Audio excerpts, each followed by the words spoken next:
Hola otra vez al curso de gestión de laboratorio dental Renovar o Morir. En este tema vamos a hablar de algunas estrategias que hemos de tener en cuenta cuando planificamos un cambio en el laboratorio o cuando queremos iniciar uno. Estas son las estrategias empresariales que yo he pensado. Hay muchas, hay multitud, pero hay tres que por sus peculiaridades creo que son importantes a tener en cuenta y son como complementarias al modelo de empresa Canvas que ya estudiamos o que ya pensamos en el tema 2. La primera es externalizar servicios o productos. La segunda, decidir si especializamos o diversificamos nuestros servicios o productos. Y por último, la política de precios que vamos a ofrecer. La primera es la externalizar servicios o productos. Esto tiene una gran repercusión en el balance final de la empresa. O sea, como las tres que os voy a explicar ahora tienen bastante repercusión, ¿eh? Pero esta es muy importante porque, claro, es nuestro día a día, a qué nos vamos a dedicar. La externalización tiene las siguientes ventajas. Primero, que reduce los costes fijos y convierten en variable unos costes de la empresa que podrían ser fijos. Es decir, pongamos un ejemplo de un empleado de limpieza. El empleado de limpieza, si lo tenemos asalariado, tenemos unos costes de sueldo, de nóminas, de impuestos, de seguridad social, de bajas, de vacaciones que tenemos que pagar igualmente. En cambio, si externalizamos a una empresa de limpieza, pues si no vienen no cobran, por ejemplo. Sí que será un poquito más caro, seguramente, pero hemos de evaluar y calcular bien qué es la diferencia de precio, si nos compensa o no nos compensa. Después también tienes la ventaja de que obtienes una mejor calidad por la experiencia de la empresa externalizada. Se supone que las empresas que solo se dedican a hacer una cosa lo hacen mejor. Se supone, en ahí entras tú cuando has de decidir el control de calidad y la calidad que requiere. Después disminuye el tiempo de la toma de decisiones y aumenta la productividad. Por ejemplo, si decides, por ejemplo, dejar de colar el metal y decides, estás pensando entre comprar una máquina fresadora o enviarlo a un centro de fresado, pues bueno, claro, si tú tienes una máquina fresadora, te has de preocupar pues de si se estropea, si hay que poner las fresas, reponerlas, hay que hacer una instalación para adecuar un espacio a esa máquina. Claro, si tú lo externalizas, todo eso ya no te tienes que preocupar. Después, también permite a la empresa centrarse en actividades más valiosas y críticas. Entonces, ¿qué quiere decir con esto? Pues que has de externalizar cosas que no sean realmente importantes o que no sean realmente pilares básicos de la empresa, ¿eh? Y después, que es un modelo poco arriesgado para la empresa. ¿Por qué? Porque si no te gusta la empresa que externalizas, pues lo cambias y ya está. En cambio, si por ejemplo tienes un empleado que no te guste, pues tienes unos gastos de despidos, unas indemnizaciones, etc. Pero claro, también tiene las desventajas. Desventajas, que hay una dependencia de una tercera persona o de una empresa. Entonces, si se decide que un punto clave se externalice, pues siempre se ha de tener un plan B por si el plan A te falla. Después también tienes una pérdida de inmediatez en el resultado. Una cosa que haces tú en tu laboratorio lo puedes hacer enseguida. Algo que lo tienen que hacer desde fuera, pues evidentemente pues no tienes esta inmediatez. Después también, cuando te hacen un trabajo para ti, normalmente la implicación de la empresa externa no es la misma que la que tuvieras tú en tu laboratorio. Esto no siempre es así, ¿eh? Pero bueno, es una cosa que hay que tener en cuenta. Como el control de calidad, es decir, hay que hacer un control de calidad un poco diferente al que puedes hacer en tu laboratorio, porque no depende de ti, depende de otros, entonces te has de asegurar que lo que te están haciendo sea realmente, o sea, lo que te dicen que te hacen, realmente sea lo que te hacen. Y por último, pues si no se calcula bien o no se encuentra bien la empresa externalizada, pues puedes tener problemas importantes, ¿eh? Entonces, algunos ejemplos de externalizaciones que se pueden dar en un laboratorio. He pensado cuatro, ¿de acuerdo? Por ejemplo, el metal. Si queremos dejar de colar y queremos fresar, pues hay centros de fresado que son muy buenos, que hoy en día hay muchos en todo el país, en todos los países, ¿de acuerdo? Y que si haces números te das cuenta que muchas veces vale la pena, a nivel al menos contable, luego a nivel de uno mismo, que le guste fresar, que le guste tener control, eso ya son otros parámetros que también son respetables, ¿eh? Pero que a nivel económico hay que calcular bien si te sale más rentable comprar una máquina o sacarlo fuera. Hay un ejercicio que haremos más tarde que os haré hacer, que es para calcular esto exactamente, lo que te costaría a ti hacerlo en casa con una máquina fresadora o sacarlo fuera y hacerlo en un centro de fresado. Otra externalización habitual es lo que he comentado antes, es la limpieza. Puedes tener un empleado que te venga 2, 3 horas al día o 4 horas a la semana a limpiar, o puedes coger una empresa que te lo haga y que te cree una factura a final de mes. ¿Eh? Después está la gestoría. La gestoría, para tener un gestor en un laboratorio a nivel exclusivo para ti, es complicado. Además, un gestor que ha de saber de laboral, ha de saber de fiscal, ha de saber un poquito de todo, ¿de acuerdo? Entonces, en laboratorios pequeños es muy complicado tener un gestor en plantilla. Entonces, lo normal es enviarlo a una gestoría que lo lleve todo. Y después está el producto acabado, que esto hay un poquito más de controversia. O sea, hay productos acabados, por ejemplo, exclusivos, pues células antirronquidos, que tú eh, te lo pueden hacer en otro laboratorio porque tú no lo haces o no quieres aprender a hacerlo, porque por la cantidad que vas a hacer igual no te compensa. Pero sí que realmente es un producto que tú estás ofreciendo al cliente que si de otra manera no lo podrías ofrecer, ¿eh? Después, la siguiente estrategia que he pensado es la decisión si especializarte en algo en particular o diversificar un poquito tu actividad. También es un punto clave este. Es un gran dilema, ¿de acuerdo? Si has pensado bien tu business plan, tu canvas que hicimos en el tema 2, esto lo tendrás bastante claro. Entonces sabrás si ir hacia un lado o hacia el otro.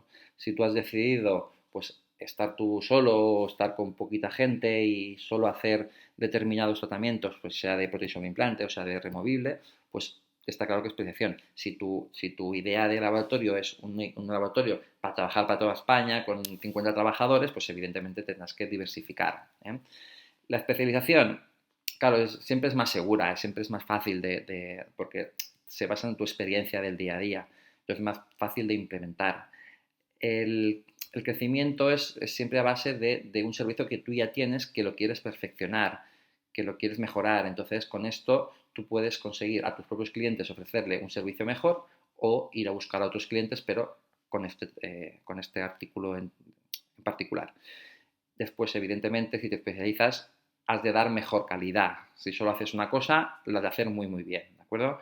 Y luego también hay que estar al día. Hay una adaptación constante a las necesidades de los clientes. O sea, tú no puedes hacer solo cerámica y no hacer, por ejemplo, circonio y hacerlo todo con metal, porque si solo haces eso, tienes que tener un abanico de cosas para poder hacerlo. Y conocimientos, evidentemente. Y luego está la otra estrategia, que es la diversificación, que es más arriesgada porque ya entras en campos que a veces son desconocidos o poco controlables, tanto sea como para hacer productos diferentes a los que acostumbras a hacer, como abrirte a un mercado desconocido, como puede ser fuera de tu provincia o fuera de tu población, que siempre es más desconocido.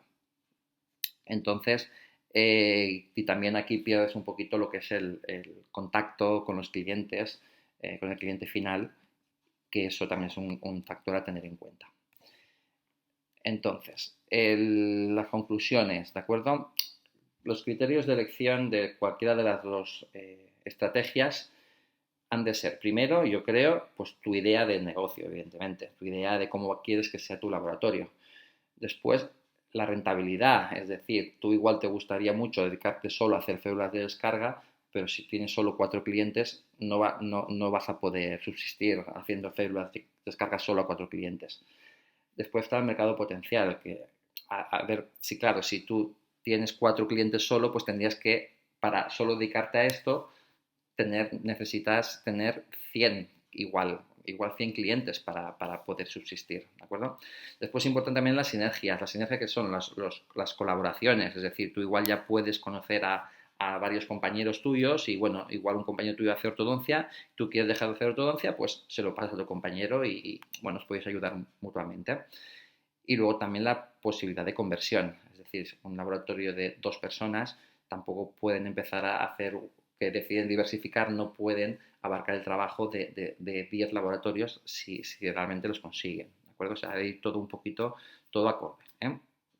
Después, otro punto es que la especialización va de la mano de la calidad, lo que comentaba antes, que si tú haces solo una cosa, lo vas a hacer muy bien.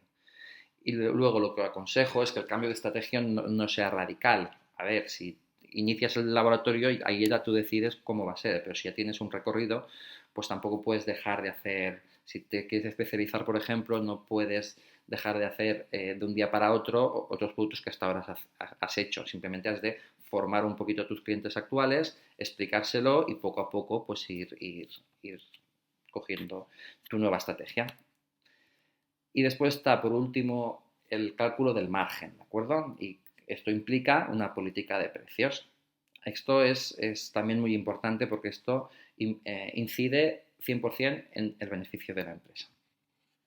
¿Qué es el margen comercial?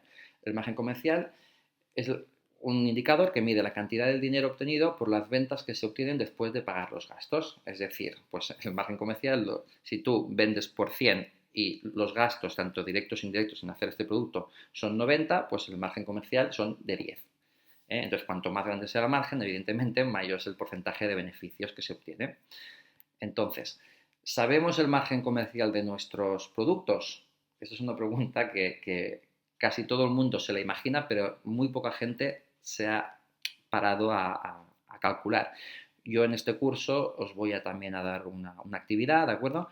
Con un Excel para que podáis calcular el producto, por ejemplo, de una funda de metal porcelana. Aquí os pondré un ejemplo para que luego os sea más fácil hacer la actividad. Aquí tenemos, por ejemplo, una tabla que te indica los gastos principales que hay. En la izquierda están los gastos y abajo está numerado. Es decir, el precio de la venta es 64,05. Esto es el precio que tú tienes de tu funda de metaporcelana. Esto es un ejemplo, podría ser cualquier precio, ¿eh? Ahora tienes el tiempo. El tiempo yo he marcado en fracciones de 0,25, es decir, 0,25 equivale a 15 minutos. O sea, un 1 sería una hora, ¿de acuerdo? Y en la columna de gastos, ahí tienes el precio. ¿Cómo he calculado este precio? Pues mira, los portes, pues cada uno sabe sus portes. He puesto 1 euro de porte, por ejemplo. Luego está el gasto de oficina. ¿Cómo he calculado? O sea, 0,2 serían pues que en la oficina, en coger el trabajo, apuntarlo y esto, pues estará unos 10 minutos más o menos, ¿de acuerdo? Entonces, ¿cómo he calculado que vale 12,41 de gasto?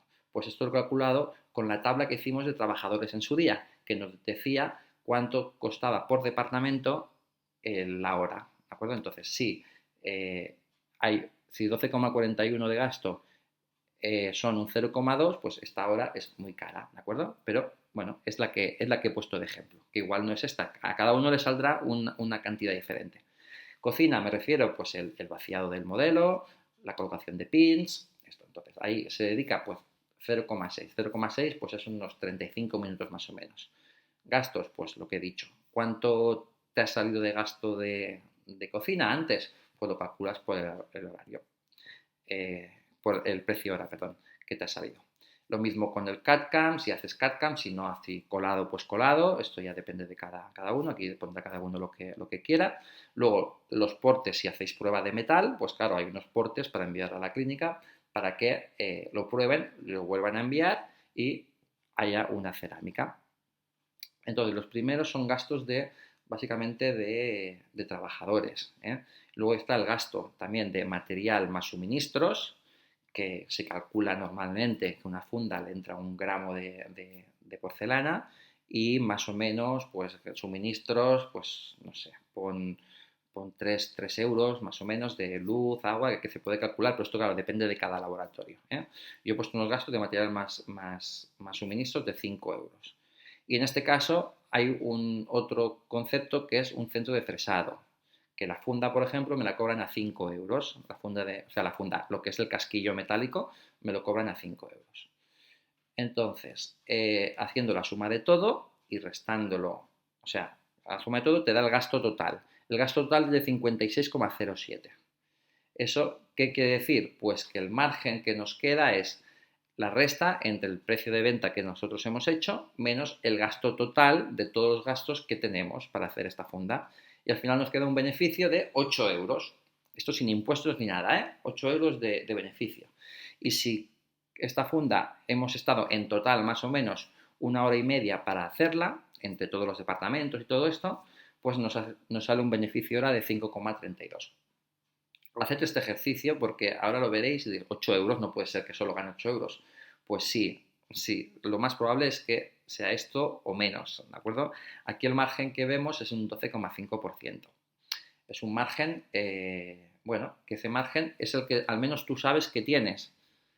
A partir de aquí tú decides si quieres tener más margen, menos margen, pero ya sabes lo que te cuesta hacer una funda. ¿Por qué es importante saberlo?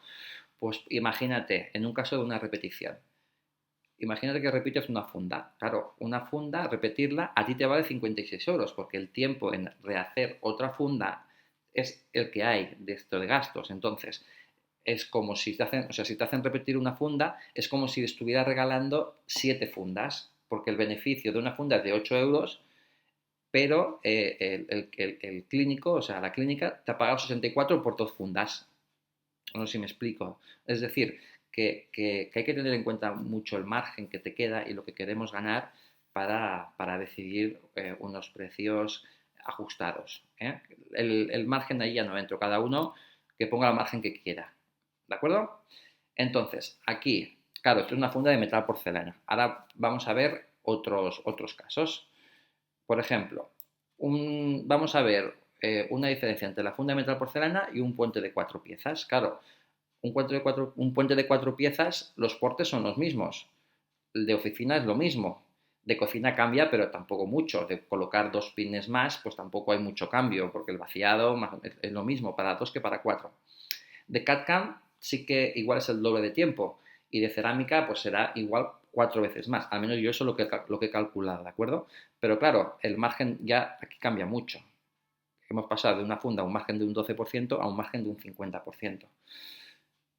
Claro, aquí, ¿esto qué nos dice? Pues que podemos idear estrategias de precios, de decir, bueno, pues si es una funda, la funda individual la subo un poquito de precio, pero los puentes, si son puentes, para las pónticas puedo bajar los precios, por ejemplo, ¿de acuerdo? Es ideas o cosas que te hacen pensar sabiendo tú los márgenes que te quedan de cada producto. Y luego está el incremento que puedes hacer del precio. Por ejemplo, ¿qué implicaría aumentar un 20% del precio? El aumento de precio siempre va a beneficio, ahí no hay duda. Es decir, que si aquí, si tienes un honorario de 64 euros por funda y lo subes a 76,86, es decir, un 20% más, al final, si te fijas, el margen ha pasado de un 12,5 a un 27,04, es decir, el margen te ha subido un 150%, o sea, es más del doble de beneficio y tú solo has cambiado un 20%. ¿Pero por qué? Porque esto repercute solo, o sea, repercute al 100% en los beneficios. Imagínate, ganas, aquí en este caso sería ganas 12 euros más, 13 euros más por pieza. Por pieza, si haces 1000 fundas, son 13.000 euros y solo subiendo un 20%. Es decir, que el cambio de precio influye mucho. Y como conclusiones, también hay que puntualizar los tantos por ciento ofertas, hay que vigilar, ¿de acuerdo? Primero, como conclusiones, que hemos de conocer siempre nuestro margen comercial para adaptar los precios a nuestros gastos. Eso lo primero.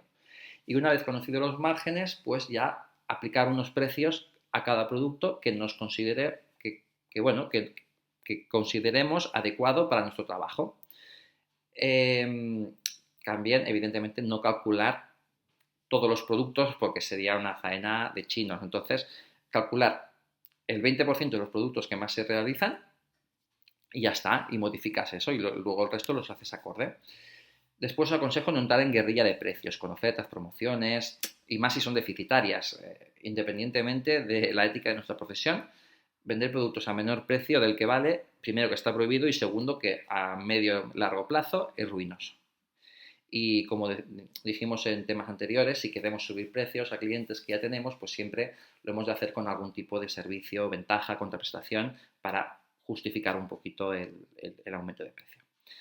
Y bueno, esto es lo que os quería explicar de estrategias. Y como actividades, ya os he comentado, la primera será ver la diferencia entre fresar en tu clínica y enviar a fresar a un centro de fresado, diferencia a nivel económico, ¿de acuerdo? Otras valoraciones ya de que uno personalmente quiera fresar, eso ya no entro, pero económicamente valorar si realmente vale la pena comprar una fresadora o no para el volumen que tenemos. Y el otro actividad es calcular el margen comercial, que yo creo que es de las actividades más importantes y más que motivan más a todo el mundo a hacer para ver, y es un poquito a veces complicado de calcular porque necesitas algunos datos que son a veces difíciles de entender o de calcular, pero creo que es una actividad indispensable para saber pues cómo va tu laboratorio, la salud de tu laboratorio y ver si has de subir precios, bajar precios, ver cómo vas, no sé. Y también estar tranquilo de que tú estás trabajando con unos márgenes que son correctos para ti mismo, ¿de acuerdo? Y nada, pues muchas gracias y nos vemos en el siguiente tema.